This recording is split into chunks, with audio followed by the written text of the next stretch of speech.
இன்றைக்கி முக்கியமாக ஒரு டாபிக். என்ன டாபிக் அப்படின்னா, சீரியல்லாம் பார்த்துருப்பீங்க, டிவி சீரியல்லாம் பார்த்துருப்பீங்க. அதில் சில கண்டென்ட்ஸ் உள்ள வச்சுருப்பேன். ஒவ்வொரு ப்ரோக்ராமையும் எப்படி ரெடி பண்ணணுங்கிறதுக்கு தகுந்த மாதிரி ரெடி பண்ணி வச்சது தான். அப்படியே ரெடி பண்ணி வச்ச ப்ரோக்ராமில் ஒன்று தான் நீயா நானா. என்னம்மா இப்படி பண்ணுறீங்களேம்மா அந்த ப்ரோக்ராமும், அந்த ப்ரோக்ராமில் நடித்தவங்களுக்கும் அதே இதில் இன்னொன்று வச்சுருந்துருப்பேன். திமிரு பிடிச்சவன் படத்தில் கூட அவங்கள ஒரு கேரக்டராக கொண்டு வந்திருப்பேன். அதுவும் பார்த்துருப்பேன். சரி, அதெல்லாம் அப்புறம் இருக்கட்டும். இப்போ இந்த டாபிக்ஸ் மெயின் என்னவோ அதுக்கான விஷயத்த சொல்கிறேன். நீயா நானா அப்படிங்கிற மாதிரி ஒரு கேள்வி. அதில் இன்றைக்கி கேட்கப்பட்ட கேள்வியில் விஷயம் என்ன அப்படின்னா, மாமியார் மருமகள். யாருக்குன்னே நான் முதல்ல சொல்லியிருக்கேன், போன பிறவியில் முத்த மகளாக வந்தவங்க தான் மாமியார் மருமகளாக வர்றவங்க. அதுக்கு பேர் தான் மருமகள். மறுபிறவியில் வரப்போட மகள் அப்படின்னு அர்த்தம். மறுபிறவியில் வரப்போகிற மாமியார் அப்படிங்கிறது அர்த்தங்கிறது எதிர்தரப்பு நபர்களை குறிக்கிறது. அதான் நீயா நானா அப்படிங்கிற மாதிரி. இது மருமகனையும் குறிக்கும், எல்லாருமே நிறைய விஷயங்களை அதை குறிக்கக்கூடியது. இதில் என்ன ஒரு முக்கியமான விஷயம் அப்படின்னா, புரியாத தற்குறி மனிதர்கள்லாம் நிறைய பேர் இருப்பாங்க. அவங்க புரிஞ்சுக்கிற மாதிரியான சில விஷயங்கள் அதுக்குள்ள அடங்கிடும். என்ன அப்படிப்பட்ட விஷயம், என்ன சுவாரஸ்யமான விஷயம் அப்படின்னு சொல்லி கேட்டால், இன்றைக்கி டாப்பிக்கில் நிறைய விஷயங்கள் பேசியிருப்பீங்க. அதுக்கான கருத்துக்கள் இப்போக்குள்ள நிறைய விஷயங்கள் பகிர்ந்துருப்பீங்க. ஆனால் அதில் என்ன ஒரு விஷயம் அப்படின்னு சொன்னால், மருமகள் ஒரு விஷயம் பேசுவோம், மாமியார் ஒரு விஷயம் பேசுவோம். அப்படி பேசும்போது ரெண்டு தரப்புமே வாக்குவாதங்கள் நடந்துகிட்டே இருக்கும். ஏன் எதனால நடக்குது அப்படின்னு சொல்லி கேட்டால், அவங்க செய்ய வேண்டிய போன பிறவியோட கடமைகளை இந்த பிறவியில் செய்யலைங்கும் போது அதுக்கு தகுந்த மாதிரியான மருமகள் வர்றதும் மாமியார் வர்றதும். ஆக்சுவலாக சொன்னோம்னா அவன் மதர் அண்ட் டாட்டர் தான் அப்படிங்கிறது தான் அது உண்மையான விஷயம். ஆனால் அதுக்கு எதிர்த்தரப்போ அவங்களுக்குள்ள நடக்கக்கூடிய ஒரு முக்கியமான விஷயந்தான் அங்கே செயல்படும். அது எப்படிப்பட்ட விஷயங்கள் செயல்படும் அப்படின்னு சொல்லி கேட்டால், த ராங் அண்ட் டால்கிங் சிஸ்டத்துக்குள்ளே செயல்படும். இப்போ அவங்க படிக்காதவங்களாக இருப்பாங்க, மருமக படித்தவங்களாக இருப்பா. அப்போ படிக்க வச்சவங்க புரிஞ்சுக்கிட மாட்டாங்க. அப்படிங்கிற மாதிரி அன்கண்டிஷ்னல் கேட்டகரிஸோட பேடு பிஹேவியர்ஸ்லாம் அந்த இடத்துல சில விஷயங்கள் அங்கே செயல்படும். அப்போ அந்த பேட் அண்ட் பர்சன்ஸோட கேட்டகரிஸ்லாம் ஒரு இதுக்கும் பிரயோஜனம் இல்லாத ஒரு கேட்டகரிஸ்குள்ளே செயல்படும். எப்படி இதை உங்களுக்கு தெளிவாக சொல்லணும்னா, நீயா நானா அப்படிங்கிற மாதிரி தான் இருக்கும். புரிதல் இல்லாத செயல்பாடுகளுக்குள்ளே அவங்களோட செயல்பாடுகள் இருக்கும். அந்த புரிதல் இல்லாத செயல்பாடுகள் அவங்களுக்கு மிகவும் ஒரு கிரிட்டிக்கல் விஷயத்தை கொடுக்கும், ப்ராப்ளத்துக்குரிய ஒரு விஷயத்தை கொடுக்கும்.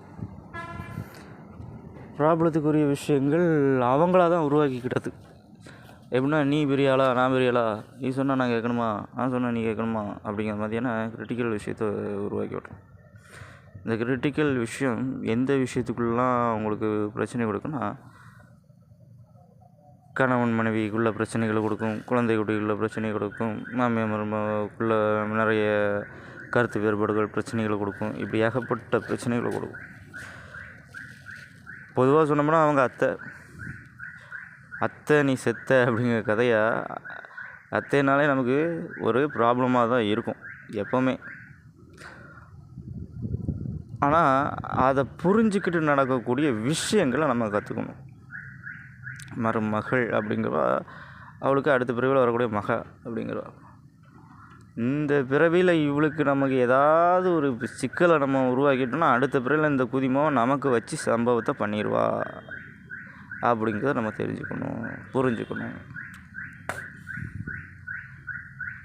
அப்போ அதை புரிஞ்சுக்கிட்டோன்னா அதுக்கு தகுந்த மாதிரி நம்ம செயல்பாடுகளை வாழ்க்கையில் நடத்திக்கணும்.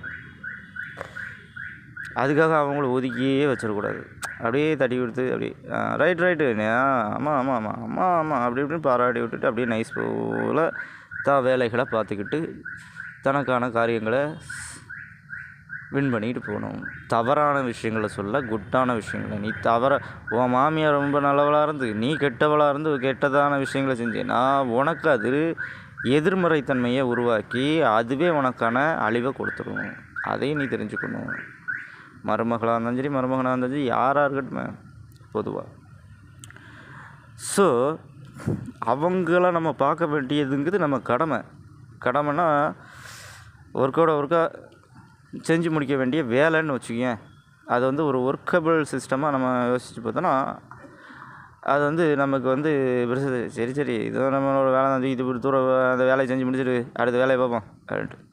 இல்லை சார், கண்டினியூவாக கொடுத்தாங்க அதுக்கு தகுந்த மாதிரி வேலையை அதுக்கு தகுந்த மாதிரி செஞ்சு முடிச்சு தூக்கி தூரம் வச்சுட்டு போயிட்டே இருக்கும். அதை நீ ப்ரெஷராகவோ உனக்கான ஒரியாவோ நீங்கள் எடுத்துக்கிட்டிங்கன்னா ரொம்ப உங்களுக்கு தான் ரொம்ப வேதனைகளாக இருக்கும். எதுக்காக இதை சொல்கிறேன் அப்படின்னா, நீ வாழ்ந்தது உன்னோட மதர் அண்ட் ஃபேமிலியில் வாழ்ந்திருப்ப. இப்போ அப்பா அம்மா அவங்களோட லைஃப் ஸ்டைல் வேறு மாதிரி இருக்கும், இவங்களோட லைஃப் ஸ்டைல் வேறு மாதிரி இருக்கும். லைஃப் ஸ்டைல்னு எதுக்காக சொல்கிறேன்னா, அவங்களோட வாழ்க்கை முறைகள் வேறு மாதிரி இருக்கும். இதில் இவங்கள சிலரை கொஞ்சம் அளவு தான் திருத்த முடியும். எல்லாரையுமே திருத்த முடியாத கேரக்டரில் நிறைய கேரக்டர் இருப்பாங்க. அப்போ திருத்த முடியாத கேரக்டரை நம்ம பெருசாகவே எடுத்துக்கிடவே கூடாது, கண்டுக்கிடாமல் விட்டுட்டே போயிட்டேணும். ஏன்னா அதுக்கு நமக்கு எப்போவுமே இடையூறு கொடுக்கக்கூடிய கேரக்டருக்கு அதெல்லாம் தூர தள்ளி விட்டுட்டு போயிட்டே இருக்கும். அதெல்லாம் வாழ்க்கையில் உருப்படாத கேரக்டருக்கு அப்படிங்கும்போது அதை கண்டுக்கிடாமல் நம்ம பாட்டுக்கு நம்ம ஒர்க்கபிள் என்னவோ அதை மட்டும் பார்த்துட்டு போயிட்டே இருக்கணும். ஏன்னா அது எப்போவுமே நமக்கு இடையூறு கொடுத்துட்ருக்கும். ஏதாவது விஷயத்தில் உடையில் புந்துக்கிட்டு ஏதாவது சிக்கலை கொடுத்துட்ருக்கும், ஏதாவது தொந்தரவு கொடுத்துட்ருக்கும். அதெல்லாம் கண்டுக்கிடவே கூடாது. சீப்பா அப்படிங்கிற மாதிரி நம்ம அதுக்கு நமக்கான வேலைகளை செஞ்சுக்கிட்டே இருந்துகிட்டே இருக்கணும். அதுக்களுக்கான வேலைகளையும் நம்ம சேர்த்து செய்ய வேண்டியது. தூக்கி போட்டு தூரம் செஞ்சுட்டு தூக்கி தூரம் எரிஞ்சிட்டு போயிட்டே இருக்கணும். ஆனால் ஒரு காலகட்டத்தில் அங்கே அதுகளுக்கு பிடித்தரமே இருக்காது. என்ன தெரியுமா, நம்ம வேலைகள் நம்ம கரெக்டாக செஞ்சுட்டு இருக்கும்போது நமக்கான ஒரு கபிள் சிஸ்டம் கரெக்டாக ரன்னிங் ஆகிட்டே இருக்கும். ஆனால் அதுகளுக்கு பிடித்தரம் எதுவுமே இருக்காது. ஏன்னா கை விட்ருவாங்க, யாராக இருந்தாலுமே கை விட்ருவாங்க. ஓரளவுக்கு தான் பேலன்ஸ் பண்ணி பார்ப்பாங்க. ஒன்றால் தூக்க முடிஞ்ச அளவுக்கு தானே வெயிட்டை தூக்க முடியும், அதுக்கு மேற்கொண்ட வெயிட்டை தூக்க முடியாது இல்லையா? அதேமாதிரி தான். ஸோ வாழ்க்கையும் அதே மாதிரி தான். இதை ரெண்டு தரப்புமே புரிஞ்சுக்கணும். மருமகளும் சரி மாமியாரும் சரி, மருமகளும் சரி மாமியாரும் சரி, யாராக இருந்தாலுமே. இது அவங்களுக்கு மட்டும் சொல்ல, ஹஸ்பண்ட் ஒய்ஃபு எல்லாருக்குமே பொதுவாகவே சொல்லணும். இரண்டு தரப்பில் ரெண்டு பேருமே ஈக்குவலாக இல்லைன்னா எந்த விஷயத்துலையுமே வேலைக்கு ஆகாது. ரெண்டு பேருக்கான காரியமும் கெட்டு போயிடும், ரெண்டு பேருக்கான தேவையும் பூர்த்தி இல்லாமல் போயிடும், ரெண்டு பேருக்கான விஷயங்களும் நிவர்த்தி இல்லாத போயிடும். இந்த விஷயத்தில் சரியா? இந்த பாட்டை கேள்விப்பட்டிருப்பீங்க. அந்த பாட்டு உங்களுக்கு ரொம்ப பிடித்தமான ஒரு சாங்காக கூட இருக்கும்.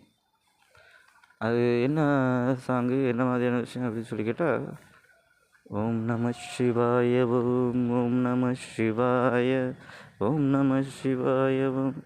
இந்த சாங் கேள்விப்பட்டிருப்பீங்க.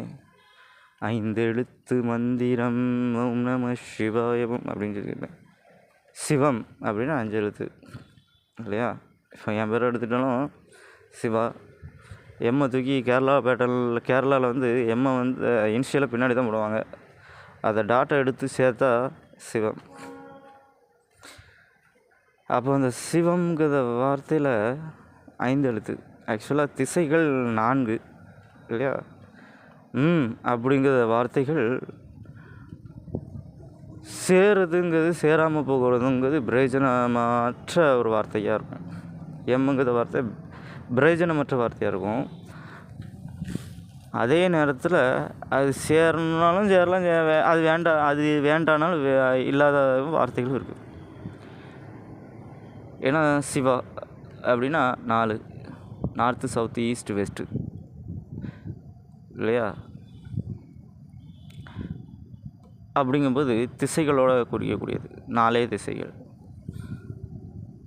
இந்த 4 திசைகள் 8 திசைகள் மாதிரி 8 திசைகள் 12 திசைகள் 12 திசைகள் 24 திசைகள் இப்படி போகும் அதோட கால்குலேஷன்ஸ். இதுலேயும் இன்னொரு முக்கியமான விஷயம் என்ன அப்படின்னு சொல்லிக்கிட்டால், இந்த திசைகளை சொல்லிட்டேன், சிவத்தை சொல்லிட்டேன். இந்த சிவா அப்படிங்கிற வார்த்தைகளில் கோயில்கள்லாம் எழுதி சொல்லியிருப்பேன். இப்போ பாளையங்கோட்டை சைட்லாம் பார்த்தீங்கன்னா சி வா அப்படின்னு சொல்லி போட சொல்லி சிவ அப்படின்னு சொல்லி போட்டிருப்பேன். சிவ துணை எழுத்து போடாமல் கோயில்கள் எழுதி வைங்க அப்படின்னு சொல்லி. எதுக்காக என்னத்துக்காக அப்படிங்கிறது உங்களுக்கு அப்புறம் பிஃபோர் சொல்கிறேன். சிவ அப்படிங்கிறத சொல்கிறேன். துணை எழுத்துங்கிறது அன்னிச்சு இருந்தாலும் ஒன்று தான், இல்லாட்டாலும் ஒன்று தான். ஆனால் சிவ அப்படி தான் அதுக்கான பொருளாக இருக்கும். அதாவது சிவனும் வாங்கிறது நந்தியும் அப்படிங்கிறது மதியான விஷயம் இருக்கும். காளமாடு அப்படிங்கிற மாதிரி. துணை எழுத்துங்கிறது வாதல் இருந்தும் இல்லாட்டாலும் கோயிலே இல்லாட்டா வெறும் பூமியில் சிவனும் நந்தி இருந்தாலும் அதுவே கோயில் இல்லையா? கோபுரங்கள் இல்லாமல் எதுவுமே இல்லாமல் இருந்தாலும், நந்தி கூட இல்லாமல் இருந்தாலும் சி அப்படின்னா கவனி, சி யூ கேன் சி பாரு அப்படிங்கிறது மாதிரி கவனிக்கக்கூடிய முக்கியமான விஷயமா இருக்கும். அதே கோயில் பக்கத்தில் இப்போ நான் ஜான்ஸ் காலேஜ் படிச்சேன்னா அந்த இடத்துல ஒரு சர்ச் இருக்குது. தண்ணிட்டாங்க ஒட்டினாப்புல அந்த டேனிக் திரும்பும்போது ஒரு சர்ச். அந்த சர்ச்சை கட்ட சொன்னதும் நான் தான். ரீப்ரொடக்ஷன் புனித அந்த கோயிலுங்கிற மாதிரியான ரெடி பண்ணி வச்சுருப்பேன். இதை மட்டும் ரெடி பண்ணாங்க. ராமர் கோயிலையும் கட்ட சொன்னதும் நான் தான். உங்களுக்கு அதுக்கு எவிடன்ஸு கேட்பீங்களா? இங்கே கேட்டிருக்க திருநெல்வேலியில். அப்போ ராமர் கோயில் கட்டினது யார்? கெட்ட செய்தது யார் அப்படிங்கிறது உங்களுக்கு தெரியுமா? அதுக்கான ப்ராஜெக்ட், அதுக்கான ஒர்க்கை யார் கொடுத்தா? அதுக்கான ஜட்ஜ்மெண்ட்டை யார் கொடுத்தா? அப்போ பள்ளிவாசலை எங்கே சார் கட்டுவோம்? திருநெல்வேலி கட்டப்புறம் அப்படிங்கிறதான் விஷயம். இப்போ மெக்கால இருக்கக்கூடிய அதே இது இங்கே அதுக்கு தகுந்த மாதிரியான விஷயங்களை கட்டி, அதுக்கு தகுந்த மாதிரி இங்கேயும் அதே பூஜைகள் நடக்குது, அங்கேயும் அதே பூஜைகள் நடக்குது, அதே டயத்தில் அதுக்கான வேலைகள் நடத்த மாதிரி விஷயங்கள். உங்களுக்கு தகவல் தெரியாது இல்லையா? தெரியாத பட்சத்தில் சொல்கிறேன். ஸோ இங்கே இருக்கக்கூடிய அந்த சர்ச்சை டைப் சொல்லிச்சு. அதே பக்கத்தில் அதுக்கு நேர் அந்த ஒன்று பார்த்தீங்கன்னா, அந்த சர்ச்சுக்கு ஜான்ஸ் காலேஜுக்கு பக்கத்தில் அப்படியே டேர்னிங் திரும்பினா சர்ச்சுக்கு பின்னாலேயே பார்த்தீங்கன்னா சிவன் கோயில் இருக்கும். அதில் தான் சிவ அப்படின்னு எழுதியிருப்பேன். நீ அதை பார்த்தீங்கன்னா உனக்கு தெரிய வரும். அது மட்டும் இல்லை, இன்னும் இருக்குது. எல்லா கோயிலும் சிவ அப்படின்னு சொல்லி எழுதியிருப்பாங்க. இது எதுக்கு இந்த தகவலை நான் இப்போ சொல்கிறேன் அப்படின்னு சொல்லி கேட்டால், என்னென்ன விஷயங்கள் கடவுள் இந்த உலகத்தில் செஞ்சாரோ, இந்த சிவா செஞ்சனோ அதான் தகவல்லாம் உங்களுக்கு தெரியும் இல்லையா? மக்களுக்கும் அது தெரிஞ்சுக்கிற மாதிரி தான் அவங்களுக்கு பதில் சொல்கிறேன். அது திருநெல்வேலியில் இருந்துட்டு அதுக்கான பதில் சொல்கிறேன். இன்னும் உலகத்தில் ஒவ்வொரு இடத்துக்கு போகும்போது அதுக்கான தகவல்களை பகிர்றதுக்கான டைம் வரப்போகுது. அப்போ அதுக்கான விஷயங்களையும் சொல்கிறேன். என்னோடய ஒர்க்கு பெருசு, அதனால தான் என்னோடய இன்டர்நேஷ்னல் இதெல்லாம் எல்லாத்தையும் கொடுப்பேன். ரிஸ்க்கு அப்படி சொல்லிட்டு அதில் பயணிக்கிறது ரொம்ப கஷ்டம் அப்படின்ட்டு, இந்த ஃபாலோவர்ஸ் பண்ணது ரொம்ப கஷ்டம் அப்படின்ட்டு கொடுத்துருக்கோம். ஏன்னா டேஞ்சர் சூழ்நிலை போனவங்களும் நிறைய பேர் இருக்காங்க, காப்பாற்ற முடியாத சூழ்நிலை போனவங்களும் நிறைய பேர் இருக்காங்க. கரெக்டாக நடக்காதவங்களுக்கு ராங்காக தான் எல்லாம் நடக்கும். அது அவங்களுக்கு டேஞ்சர் ஆகிரும். அப்போ அவங்கள நான் என்னால் காப்பாற்ற முடியுமா? முடியாது.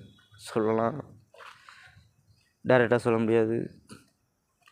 பொதுவாக சொல்லலாம். இப்போ ஒருத்தன் நாளைக்கு செத்து போயிடுவான். அப்படின்னா இந்த மாதிரி இடத்துக்கு போனேன்னு இந்த மாதிரி ஆயிடுவேன் அப்படின்னு அவன்கிட்ட சொன்னால் அவன் என்ன சொல்லுவான்? இல்லை அவன் ஃபேமிலி என்ன சொல்லுவான்? நம்மளை ஒன்றே விட்ருவோம் இல்லையா? சில தகவலை உண்மையாக நம்ம சொல்ல முடியாது, பொறுத்துக்கிட்டு தான் இருக்க வேண்டியது. பல்ல கடிச்சிட்டு இருக்கணும். காப்பாற்றவும் முடியாமல், தகவலை சொல்லவும் முடியாமல், அந்த இடத்துல அவனுக்கு சேஃப்டி கொடுக்க முடியாத சூழ்நிலைகளும் நமக்கு நடக்கும். காப்பாற்ற முடியாத சூழ்நிலை கூட நடக்கும். அப்பவும் கூட சமாளிச்சுட்டு தான் இருக்கேன். என்ன பண்ண முடியும்? சொன்னாலும் குத்தம். இவன் சொன்னனால தான் அப்படி ஆகிப்போச்சு, என் பிள்ளையோட வாழ்க்கை அப்படி ஆயிடுச்சு, இவன் சொன்னனால தான் இறந்து போயிட்டான், வச்சுட்டான், அப்படி இப்படின்னு சண்டைக்கு வந்துடுவாங்க இல்லையா? இது பொதுவாக இருக்கக்கூடியது. இல்லை சொல்லாமல் இருந்தால் இவன் சொல்லியிருந்தா நான் காப்பாற்றிருப்பேன், வச்சுருப்பேன், இப்படியும் ஒரு வாக்குவாதங்கள் வந்துடும். இப்படி பல்வேறுபட்ட விஷயங்கள் வந்துடும். அதுக்கு அதை தெரிஞ்சும் நம்மளால் எந்த அளவுக்கு காப்பாற்ற முடியுமோ அந்த அளவுக்கான விஷயங்களுக்கு தகுந்த மாதிரி இருந்துட்டு வாழ தான் ரொம்ப கிரிட்டிக்கலான லைஃப். அதான் ரிஸ்க்கு. அந்த ரிஸ்க்கு உங்களுக்கு சொல்லி புரிய முடியாது. அவங்க வாழ்க்கையில் வாழ்ந்தது. கடவுளோட ரிஸ்க்கு உனக்கு சொல்லி புரிய வைக்க முடியாதுல்ல. அதுக்கு தகுந்த மாதிரி தான் உங்களோட வாழ்க்கைகளும் மக்களோட வாழ்க்கைகளும். சரி, anyway, have a nice day. சில கருத்துக்கள் காலங்களுக்கு ஏற்ற மாதிரி நான் பகிர்றேன். பாய்.